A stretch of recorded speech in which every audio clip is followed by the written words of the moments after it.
Tonight on Panorama, we investigate some of the biggest private companies running our care homes.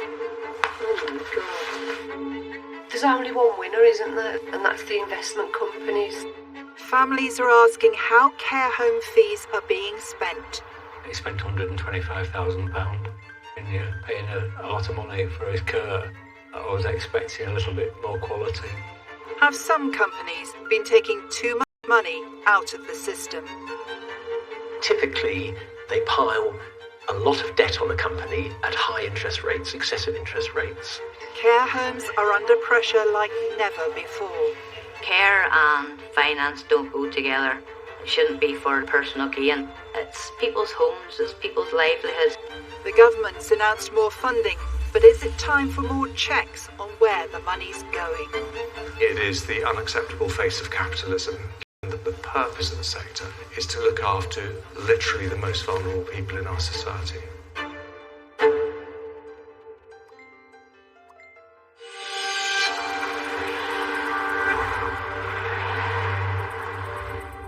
As the BBC's social affairs editor, I hear from too many families worried about the care their elderly or disabled relatives receive and the cost of that care. I'm on my way to hear one daughter's experience of her father's care. What was it like growing up round here? Lovely. Everybody knew everybody. Tess grew up in Staffordshire. Got some beautiful memories there. There was 6 of us children and my mum had 3 jobs. My dad was a tyre fitter. Money wasn't brilliant, but my dad always said, pay your bills, save a little, enjoy. Her mum died when she was young, so her dad Mick was at the heart of keeping the family together. My dad had a really good life. Proper gentleman. You know, very quiet and very private. But last year, when he reached his early 80s, Mick started becoming confused.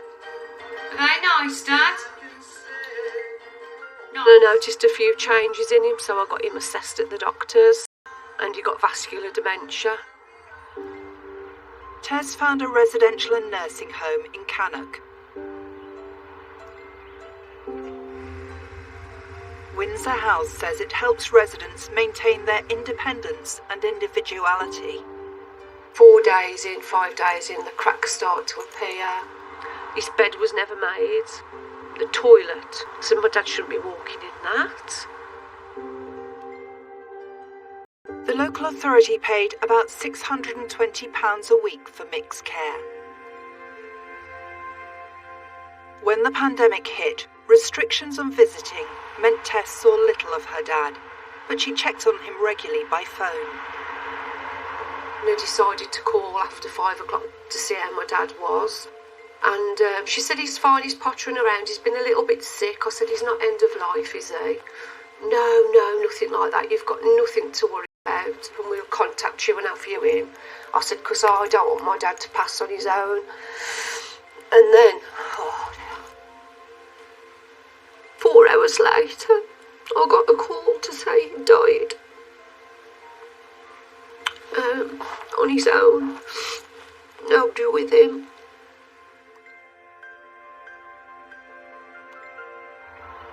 Since Mick's death, the regulator has rated the home as requiring improvement, and there's now new management. The home's run by Four Seasons Healthcare, one of the UK's biggest care home groups. Until recently, it was owned by private equity firms. These are companies that raise funds from private investors. Typically, a private equity house brings together wealthy private individuals and institutions who are looking for a better return than they'll get on other sorts of investment. Nick Hood is a business analyst. He says private equity investors typically buy businesses hoping to raise their value by making them more efficient. They take harsh decisions, they improve businesses, they create jobs, they create wealth. There are many examples in other sectors where private equity has been positive and has improved things. It's just in care where it doesn't seem to be working.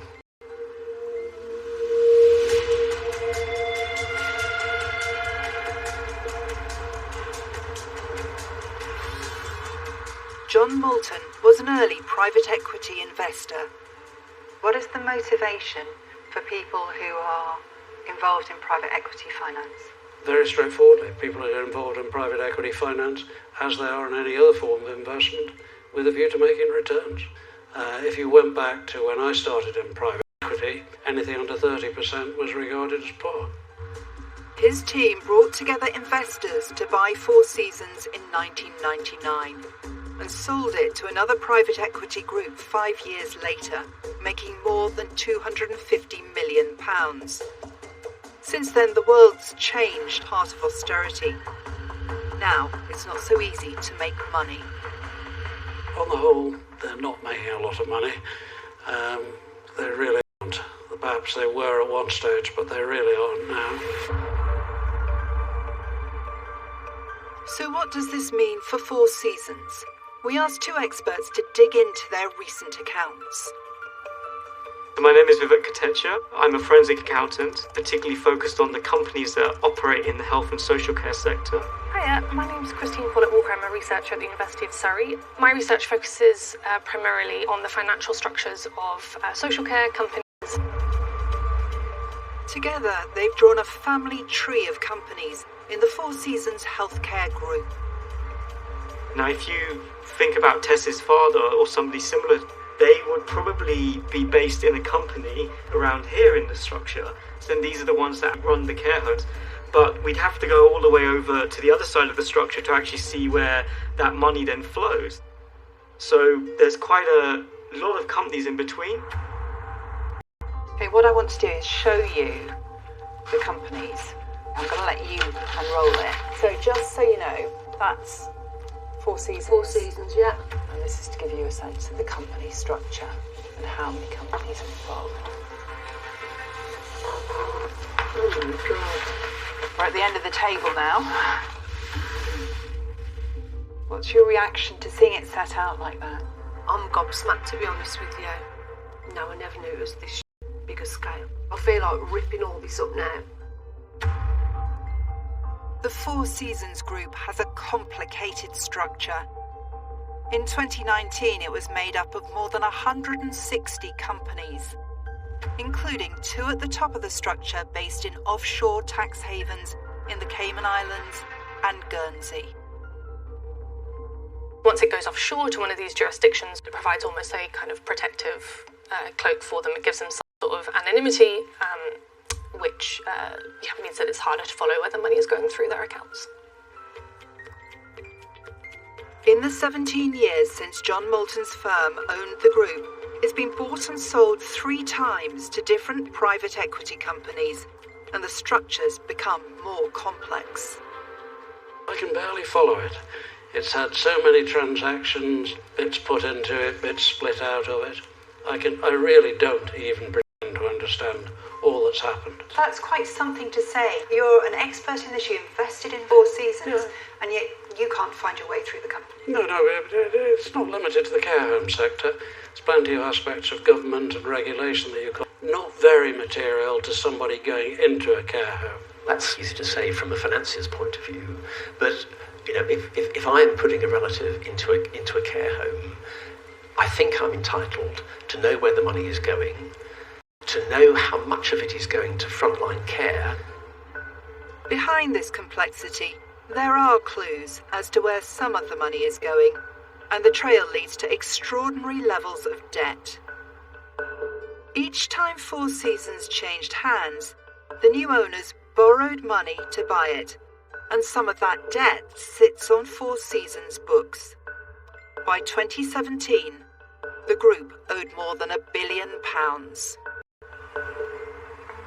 One of the parts of the Four Seasons story is that they have been struggling now for a while repaying their debts. 2017, the Four Seasons Group had about £29,000 of debt per care home bed that they operated, and the interest charge per bed per week was £148. So, at that time, about 20% of the average weekly fee was going on interest payments. If you take that interest payment off, it is a big chunk of money. What do you think about that? I know my dad was funded, but they are taking money out of his pot to pay off their interest. Eventually, the Four Seasons Group was unable to pay the interest on some of its debt. In 2019, 2 key companies in the group were placed in financial administration. Part of the debt is unlikely to be paid back. The group still effectively owes £625 million. The care homes continue to operate. This is, obviously going to be of significant concern for those families who have loved ones who live in those care homes, because it appears to be in a very financially vulnerable and fragile position as a company. Even Four Seasons' original private equity owner is worried. My concerns don't lie with private equity. They lie with the levels of debt used in some of these transactions. The instability and concern that generates is the biggest problem. Four Seasons Healthcare says its ownership structure does not have any bearing on the day-to-day care of our residents. It says they and their families can be reassured that the group maintains its focus on the care and well-being of our colleagues and those we care for. Private companies provide more than 80% of care home beds in the UK. 3 of the biggest groups, Four Seasons, Care UK and HC1, are or have been owned by private equity firms. In the sector, the majority of private equity-backed care homes are rated good or outstanding by the regulator. But also, like the rest of the sector, around a fifth are judged inadequate or requiring improvement.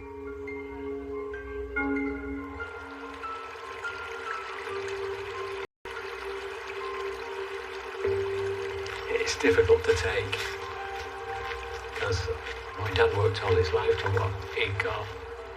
I would try to put him in a home. The one he ended up in was the best of a bad bunch. People like my father who's done all the right things, and then I feel very angry about it.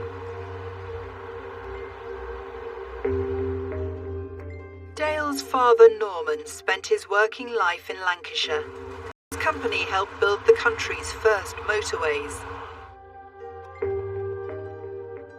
He started work when he was about 15, and he sort of worked till he was about 68. He was very much a family man. He had a very strong work ethic. By the summer of 2018, his health was deteriorating. My dad had a stroke, so he ended up in hospital. He was quite ill with dementia, so we ended up looking for a care home.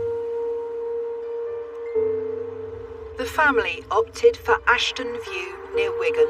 It's run by HC1, the biggest care provider in the UK. Right in the middle there, that's the floor that my dad was on. Norman had recently sold his home and had money in the bank, so he had to pay the bill of around £1,000 a week himself. Sometimes he was dressed in clothes that weren't his. I once went in, he had a woman's blouse on. So his dignity had been gone a little bit. He'd changed. I was just looking at his shell. His room we were told that some of the furniture would be renewed, and like 12 months later it was still the same furniture. There was a chair in there that had a big hole in it. I thought a prison cell might look a little bit better than this, and it was just sad. They were also worried about the state their dad was in. I was mortified when I looked at the bottom of his feet because they were as black as tarmac. I got an apology off the care home manager at the time that was like a small snapshot to me of what was going on. It was horrible. Good boy, In October last year, Dale was contacted by Wigan Council. They told him they were investigating allegations of poor care, some involving Norman, and said the home required improvement.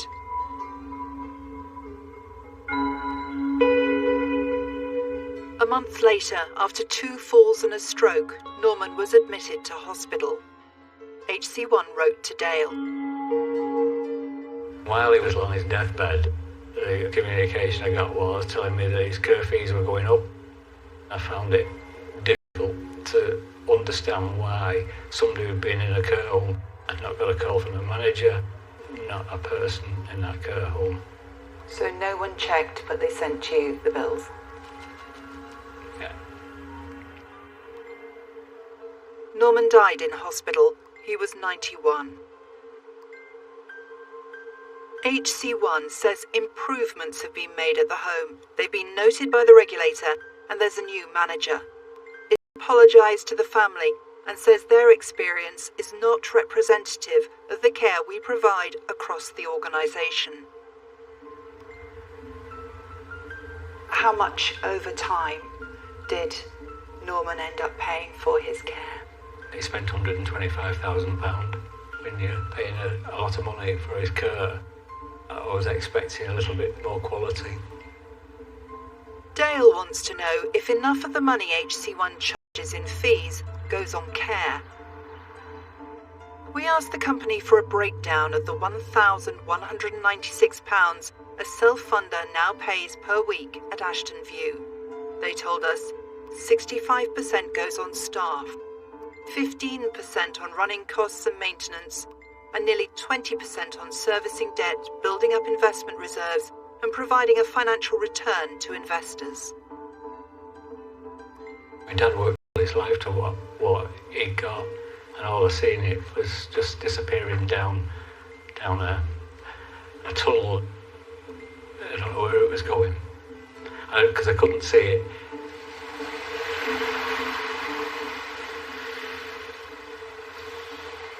"10,000 miles away in Australia, Jason Ward works for an international tax justice group.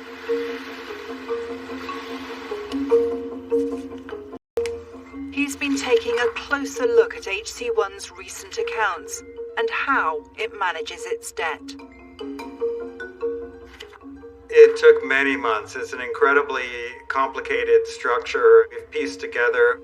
We've looked at a huge amount of the company filings over a number of years now. What they are doing is not untypical for other private equity-owned care companies. His reports, being given exclusive group, had 81 companies in its corporate structure. The firms near the top are largely based in the Cayman Islands. The whole thing is owned by private equity investors.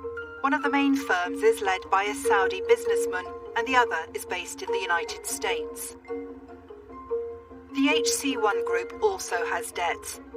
It borrowed around £300 million in 2017 to buy more care homes rather than rent them. A bank lent most of the money at around 9% interest plus fees. But £80 million was borrowed at 15 to 18% interest from commercial lenders, including one of HC1's private equity owners. HC1 transfers money from its care home operations through a number of different means through offshore related party transactions, mostly via the Cayman Islands, and that includes interest payments on its debt. Within 3 years, the £80 million debt had grown to £120 million. It's a cost paid to themselves via Cayman Islands structures, and this is a very common private equity tactic of moving money out of the operating company and to the ultimate investors in a way that maximizes their profit and limits their liabilities. HC1 says the £80 million loan wasn't used to extract value overseas or deliberately reduce earnings. It says the bank wouldn't lend all the money it needed and that 15% was the market rate available at the time. It says it pays full tax in the UK. And that given our owners are transnational, our top company is registered outside the UK. We still don't know the full picture, and the full picture is not knowable because ultimately the Cayman Islands has a zero tax rate and also has very little transparency. It should surely be the case that these structures should be transparent. They should either bring them on shore, or else they should be required to disclose the full finances of the entire group. It's as simple as that. HC1 says it's a private company delivering an essential public good. It says it consolidated its debt in 2021 with an independent and publicly listed healthcare investor, reduced debt by £66 million, and is cutting the number of companies in the group to 37. As the pandemic took hold, and like other companies, HC1 wrote to councils asking for financial help. But 2 days after the letter was sent, the accounts report a £4.8 million dividend payment.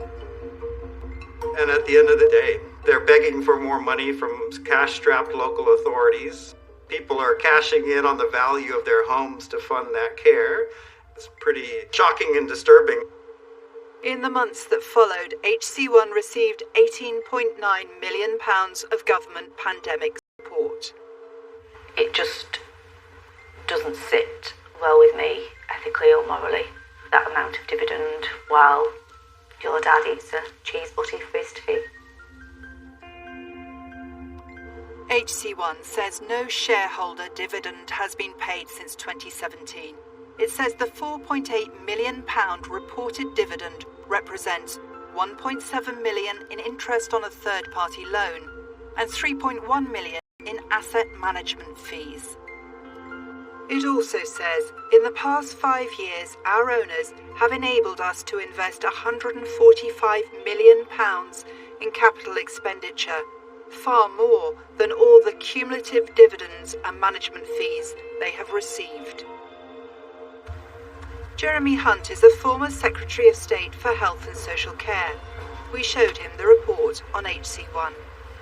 What is your reaction to what it says about the complexity of what lies behind the biggest UK company? Well, I think that report is utterly shocking. To me, it is the unacceptable face of capitalism, because this is a sector that is under enormous pressure. It is wholly inappropriate, given the point of the sector, the purpose of the sector, is to look after literally the most vulnerable people in our society. Is it moral that care homes are an investment vehicle in the way in which they have become?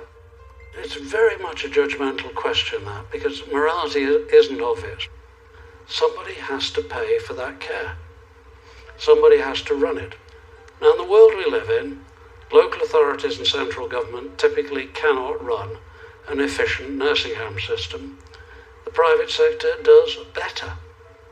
And the profit that it makes from it is a reasonable return in most cases for the effort put in to get that efficiency. Those providing care, including private equity companies, believe the biggest problem facing the care system has been a lack of government funding.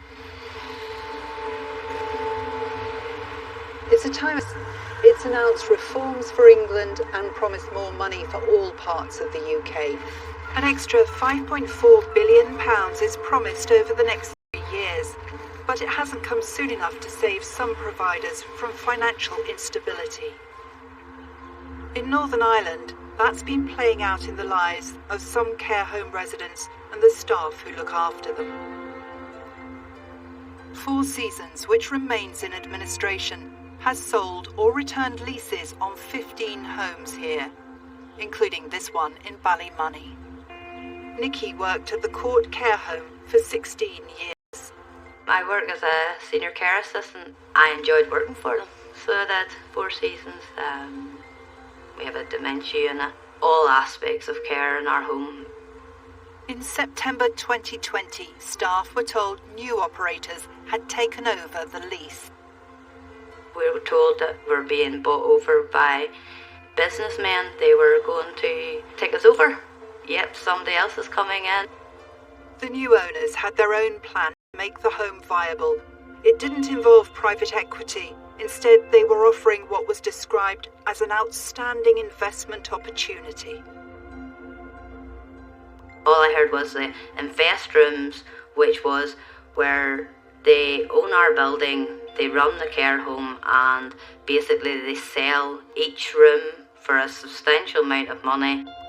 They were selling leases on individual rooms to investors for up to £75,000 each, with an assurance of high returns. But now the home stands empty. The regulator in Northern Ireland, concerned about the financial plans and who had responsibility for running the home, ordered its closure. Within 2 weeks, new homes had to be found for the residents. One of my clients, I was taking her down the lift and she turned around and said to me, I don't want to go. Yeah, it's hard. The carers' families were devastated.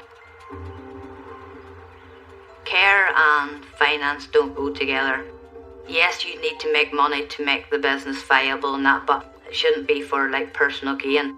It's people's homes, it's people's livelihoods. It's not just closing a shop.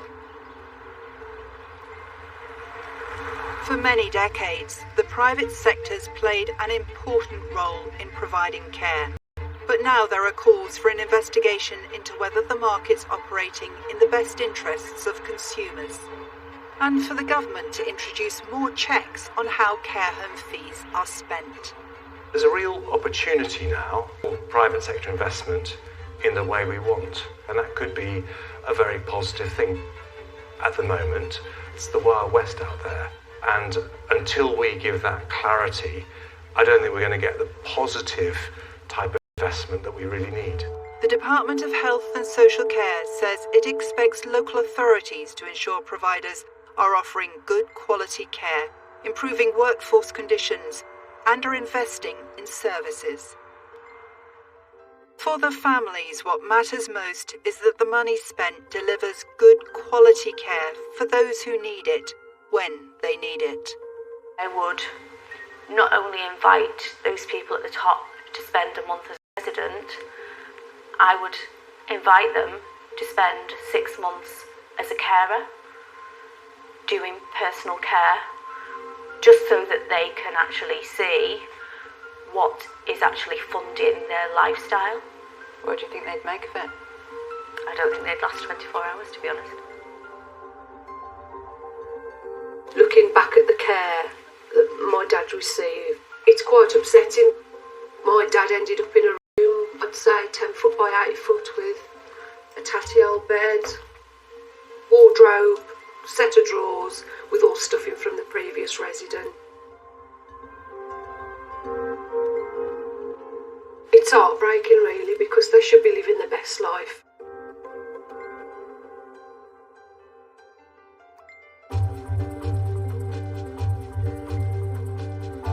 This is a topic that affects so many of us, including Ed Balls.